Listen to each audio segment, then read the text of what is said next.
I get asked this a lot, and I guess it does make a little bit sense. But one of my number one questions is, how do I actually become a railroader? Well, stay tuned, and I'm going to show you in a few simple steps how to do that. Here we go.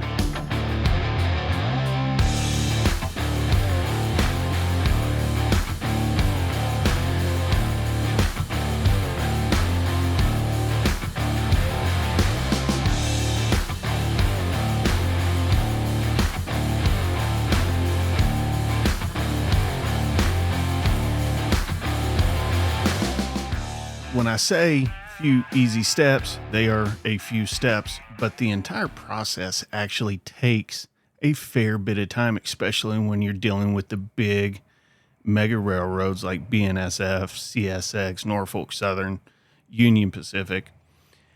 It's going to take some time. You're going to have to be patient. So step one is figuring out which railroad you want to take a shot at. My suggestion, if you want to go for the big money, the big benefits, you're going to look to a class one. Again, like CSX, UP, BNSF. If you're wanting to get your foot in the door, you don't care about the big giant railroad, there are other smaller railroads out there called class two or class threes.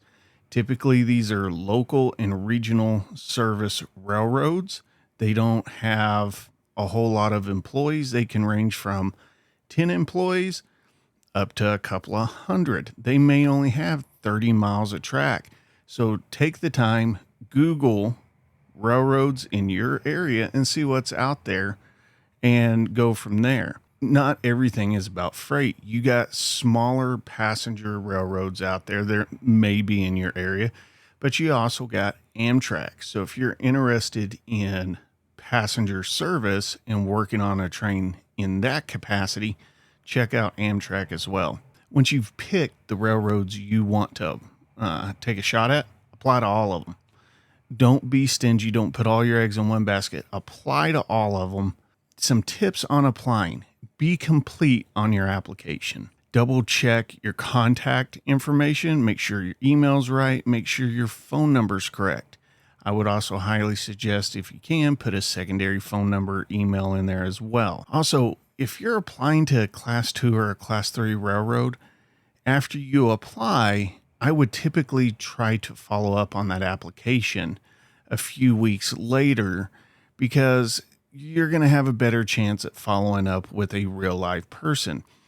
When you apply to these class ones, it is almost impossible to find the person in hiring or human resources or the hiring agency that is responsible for your application until you get scheduled for an interview. Just keep that in mind. If you're applying to a class two or class three, follow up on that application. So step number 3, and this primarily applies to the big class ones, but pretty much all of them, after you apply, will be asked to complete an assessment of sorts.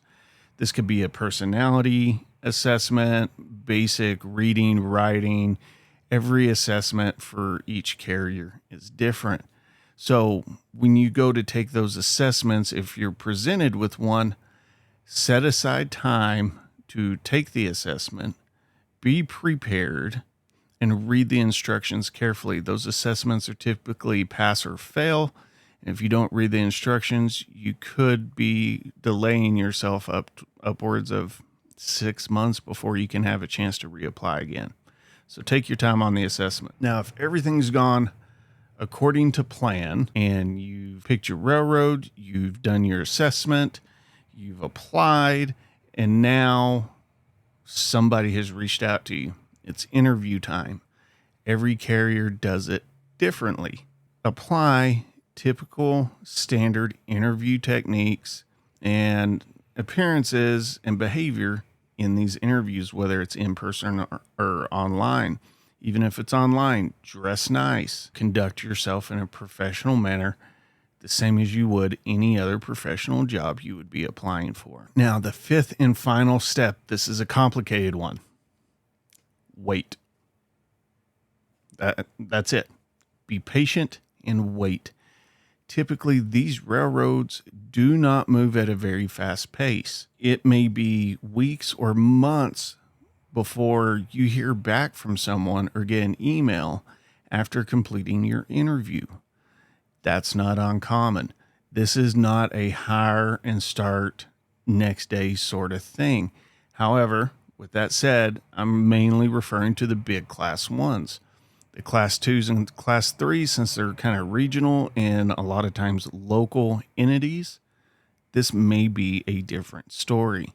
So again, after you apply, follow up. But at this point, if you're applying and you've interviewed with a class one, guys, I'm sorry, but it's a hurry up and wait game. Get used to it, because that's going to be the rest of your career. Guys, I hope this helps. It really is not a complicated process to apply to the railroad, but everything they make you do in between to finish the hiring process gets pretty complicated at times.